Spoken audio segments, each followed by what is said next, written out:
ఇవాళ ఈ ప్రాంతంలో ఎంపీ అయిన ఆయన మాట్లాడుతుండు. ఇక ఆయన గురించి నేను ఎక్కువ మాట్లాడదలుచుకోలే, కానీ ఆయనకు బాధ్యత లేదా?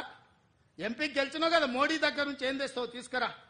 గుజరాత్లో అహ్మదాబాద్లో సబర్మతి రివర్ ఫ్రంట్ నరేంద్ర మోడీ కట్టుకోవచ్చు అంట, కానీ నరేంద్ర మోడీకి ఊడిగం చేస్తాడంటే కానీ మూసీ రివర్ ఫ్రంట్ మాత్రం తెలంగాణలో కట్టొద్దంట. ఏం న్యాయమా ఇది? ఇక్కడ ఉన్న ప్రజలే కాదు, నువ్వు కూడా బతకనీకి వచ్చినోనివే. నువ్వు బతకనీకి వచ్చినావు, ఓట్లు వేయించుకున్నావు, ఎంపీ అయినావు. కానీ వాళ్ళు మాత్రం మూసీలు అదే మురికి కూపంలో ఉండాలనా? వాళ్ళందరినీ చక్కదిద్దాల్సిన బాధ్యత నీకు లేదా? రా, ఈటల రాజేందర్ ఇద్దరం కలిసి మోడీ దగ్గరికి పోదాం.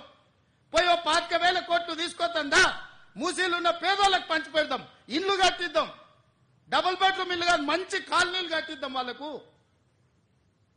40 లక్షల కోట్ల బడ్జెట్ ఉంది కదా మోడీ దగ్గర.